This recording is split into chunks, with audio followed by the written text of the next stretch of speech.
ሁሉ ነገር ካወቅኩ በኋላ ትንሽ አታፍሪ? ተሳስተ ይሆናል እንጂ ሀብል እኮ ልጅ አይደለችም።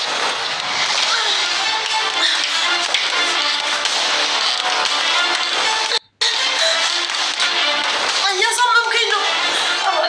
የሚጸጽትን ነገር ትልቅ እየሄደልኝ ነው። ያሰብሽ ሞላልሽ አይደል? ደስ አለሽ እንዴ? ሞላልሽ ብቻ ሞልቶ ተገነፋፈለብኝ ነው የምልሽ። ይኸውልሽ የጊዜ ጉዳይ ነው እንጂ ተመልሼ እዛ ቤት መግባት አይቀርም። የገባው ቀን ግን ምን አይነት ሴት እንደምሆን አሳይሻለሁ። አንቺ ድጋሜ እዛ ቤት እግርሽ ልረግጥ ሰሚኛለሽ? አይደለም ድጋሜ ልትገቢ እስከዛሬም ለነበርሽበት ፈጣሪሽን አመስግንሽ። እሱን አድርጌ ያሳይሻለሁ። ይልቁኑ መንገዱ ነው መሰለኝ በጣም ጦላልሻል። አይ ቲንክ ራቡ ሊሆን ይችላል። በዚህ ዳቦ ግሽና ሆድሽን ይበት።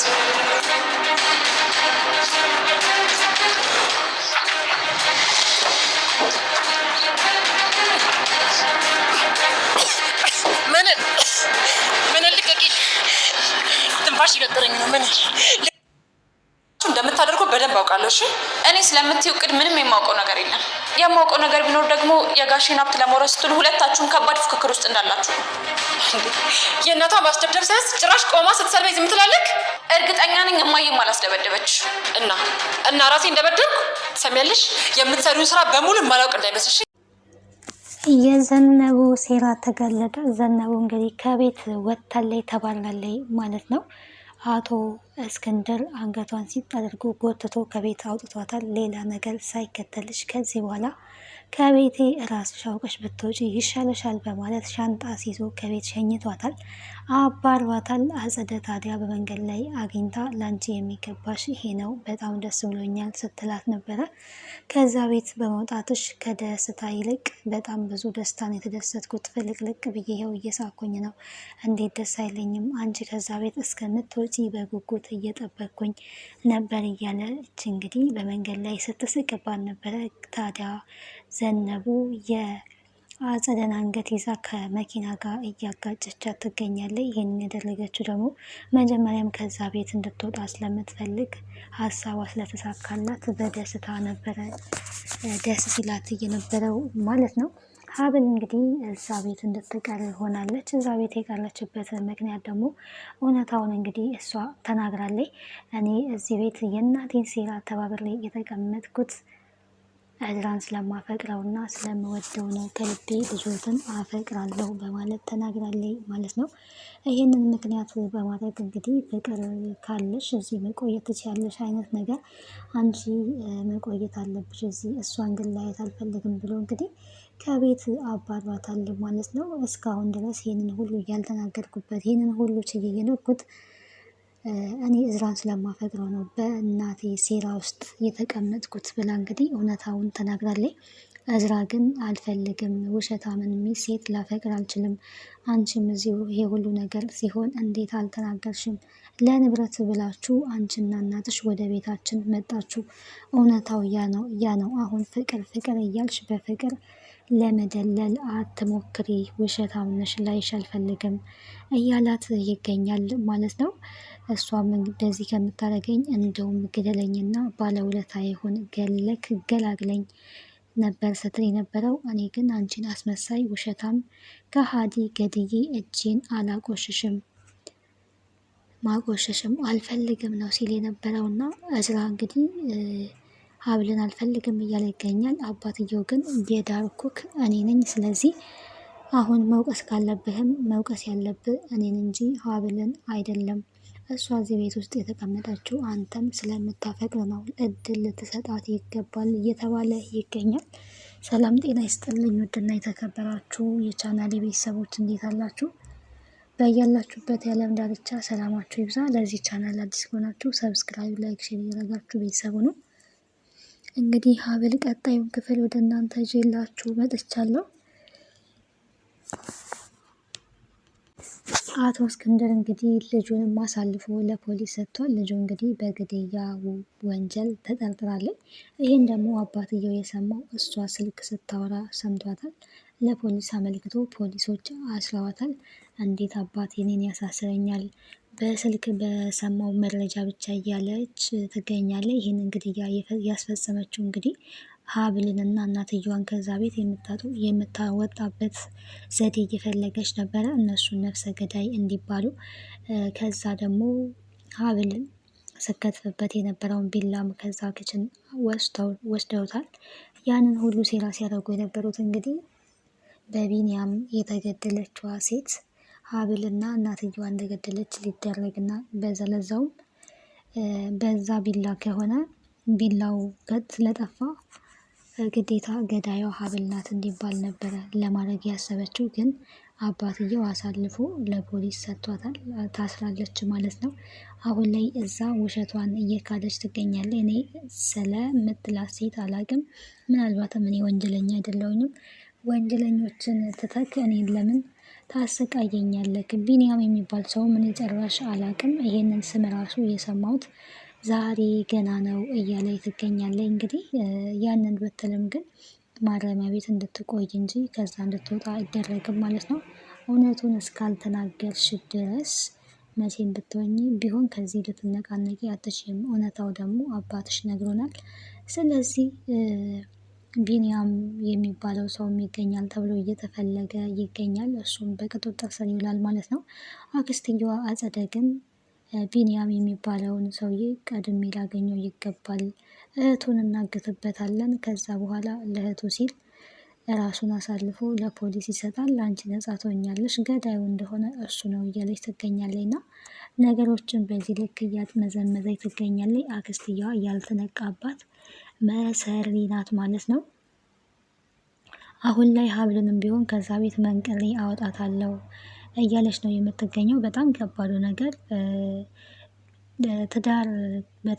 ትዳር የያዘች ሴት ሌላ የባል ዘመድ ተሰብስበው አንድ ቤት ውስጥ የሚቀመጡ ከሆነ ምን አይነት ከባድ እንደሆነ እዚህ ጋር እንረዳለን ማለት ነው። የልጇ ክስት እዛለች፣ አባትየው አለ፣ ብቻ ልጅቷ አለች እና ሀብል ደግሞ በእናቷ ሴራ ቢሆን የሚያገባችው አሁን ላይ ዝራን አፍቅረዋለይ። መጀመሪያም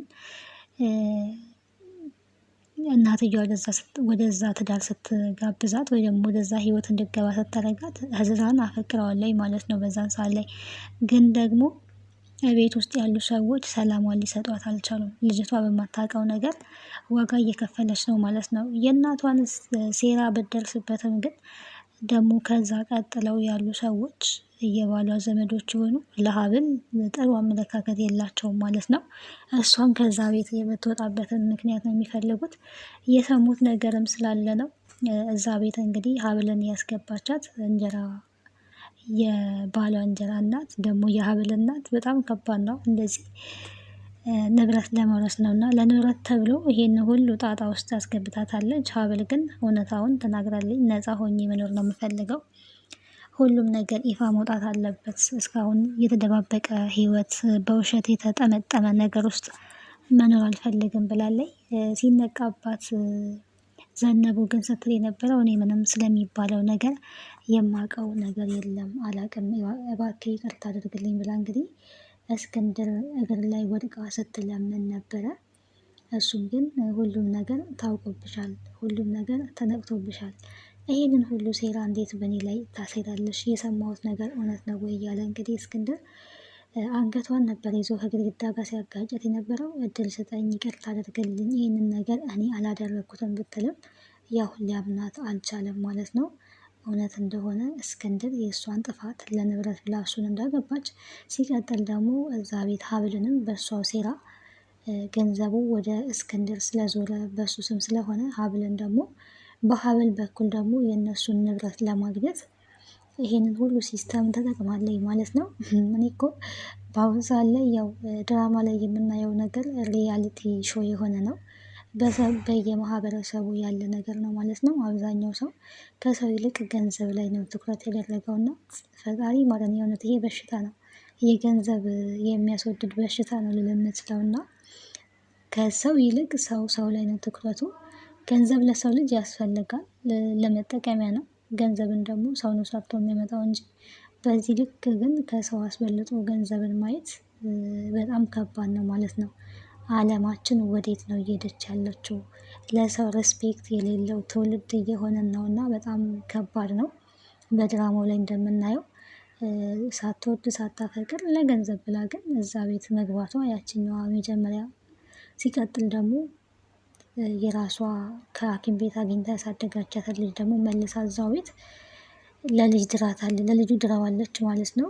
ይሄ ሁሉ ንብረትን የራሷ ለማድረግ ስለፈለገች ነው። ፍቅር የሚለው ነገር በቃ ወደታች ሞቶ ገንዘብ የሚለው ነገር ላይ ነው ትልቁ ነገር ሰው ትኩረት እያደረገ ያለው። ይሄ ደግሞ ሰውን ሊያኗኑር አይችልም ማለት ነው። አንዱ በለፋበት ደግሞ አንዱ የሰውን ገንዘብ ለመብላት እንደዚህ መቸኮሉ ከባድ ነው። ሳስበው ይከብደኛልና አስቸጋሪ ነው። ድራማዎቹ ሁሉ ላይ አብዛኛውን ጊዜ እንግዲህ ጥቅምን እያስከተለ ነው የሚሆነው። ግን አጸዳ አሁንም ቢሆን አርፋ እየተቀመጠች አይደለም። እንግዲህ ለዘነቡ ተንኮልና ሴራ እየጠነሰችላት ነው። አንገቷን አንቃ ጥላት ሄዳለች። ነገር ግን ከዛ በኋላ ወደ ሴራዬ ልመለስ ነው ያለችው አጸደ። ወደ ሴራዬ ልመለስ።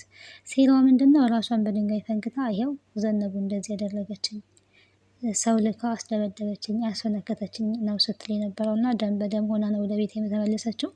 እናቴ እንደዚህ ያደረግን በምትልበት ሰዓት ሀብል ላይ ታውቂያለሽ፣ እንዴት እንደማታውቂ ትሆኛለሽ። ይሄንን ተመካክራችሁ ያደረጋችሁት የእናንተ ሴራ ነው ነው የምትለው እና ሴራ የሚሰራ ሰው ያው ሌላው ሰውንም ሴረኛ ነው የሚያደርገው። ሀብል የምታውቀው ነገር የለም፣ ያለችው እቤት ነው እንግዲህ። በእርግጥ ዘነቡ አንቃት ነበር፣ ግን አድምታ ምናምን አይደለም፣ አንቃ ገፍትራ አጥላት ሄደችው። ይሄም ደግሞ አፏ ከላዋ ላይ አላረፈ ነው ማለት ነው ስትላት የነበረው። ሳይሽ የራበሽ ትመስያለሽ፣ ስለዚህ በዚህ ሳንቲም ዳቦ ነገር ቅመሽ ገዝተሽ ቢ ነው እያለቻት ያለችው እና በሞራሏ ላይ ስለተለማመደች ሰው ማንም ያው በክብሩ ሲመጣ የሚወድ የለም እና ያንን ስታረግ ስለነበረ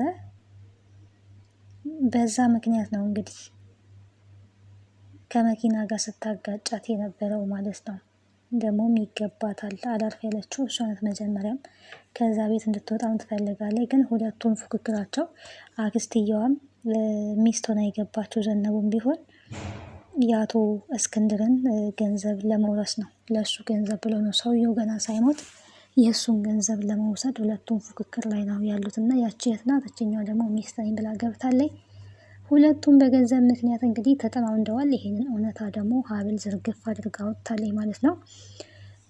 እየደበደበችሽ እሷ ላትሆን ትችላለች። የአንቺ ሴራና ውሸት አያልቅም። አንቺን በደንብ ጠንቅቄ ያቅሻለሁ። ሁለታችሁም ስትጣሉና ስትፎካከሩ የነበሩት የጋሼን ንብረት እንዴት አድርጌ የራሴ ያደርጋለሁ በሚለው ላይ ስትፎካከሩ ነው ያላችሁት።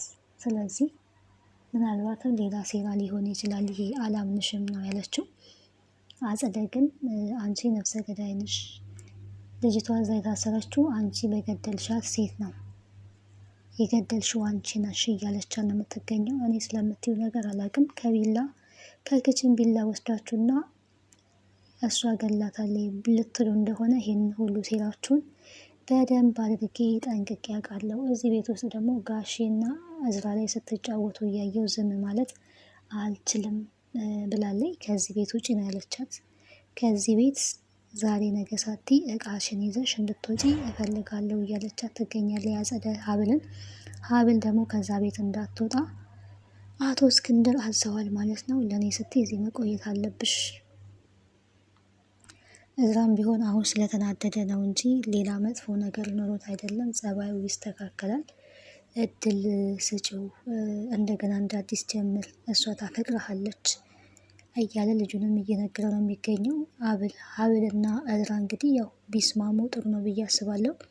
የእናቷ ሴራ ውስጥ ብትገባም ሀብል ግን እውነታውን ደግሞ ተናግራለች ማለት ነው። ፍቅር ያሸንፋል። ስለምታፈቅረው ያንን ያለፈ ታሪኳን የእናቷ ሴራ ውስጥ መተባበሯን ረስቶ ወደፊት መጓዝ አለበት። እኔ አንተን አፍቅሬ እንጂ ንብረትን ፈልጌ አይደለም እዚህ የተቀመጥኩት፣ የእናቴን ሴራ እያወቅኩኝ ብላ ነግረዋለች። ይሄንን ሊረዳ ይገባል። አሁንም ግን እያስመሰልሽ ነው የሚላት። በእርግጥ የሰው ልጅ አንዴ ከዋሸ ሁሌም የሚዋሽ ነው የሚመስለው። እውነት ቢናገርም እንኳን የመታመን እድሉ በጣም ጥቂት ነውና እዝራ እንግዲህ አላምን ያለበት ምክንያት ያ ነው። መጀመሪያ ስለካደች ዝም ስላለች ነው። ዝም ብላ ነው የሚሆነውን ነገር ስትመለከት የነበረው። ግን እናትየዋ እዛ ቤት ለገንዘብ ብላ እንደገባች እና እሷንም ለገንዘብ ብላ እዛ ቤት እንዳመጣቻት ታውቃለች። ግን በመሀል ላይ እሷ ፍቅር ይዟታል ማለት ነው። ጥቅም አልፈለገችም። ለዛ ነው ከዛም ደግሞ ጥላ እንዳትሄድ እያሰራት የልጁ ፍቅር እንጂ የገንዘቡ ፍቅር እንዳልሆነ እንግዲህ ተናግራለች። ይህንን አምኖ መቀበል የእዝራ ድርሻ ነው ማለት ነው። በቀጣይ እንግዲህ ቀጣዩን ክፍል አብረን የምናይ ይሆናል። ስለነበረን ቆይታ አመሰግናለሁ። ቤተሰብ ያልሆናችሁ ቤተሰብ ሁኑ። ሀሳብና አስተያየታችሁን በኮሜንት ሴክሽን ላይ አስቀምጡልኝ። ባይ ባይ።